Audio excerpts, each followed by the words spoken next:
कौम आपके आगे शर्मिंदा है, कौम आपको इंसाफ नहीं दे पा सकी सर, माजत सॉरी, हम आपको इंसाफ नहीं दे सके सर।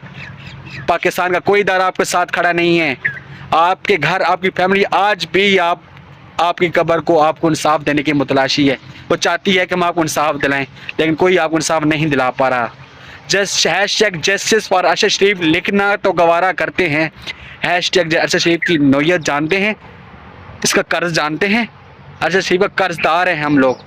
क्या हम लोग जानते हैं कि क्या कर्जा है हम पे अरशद शरीफ का?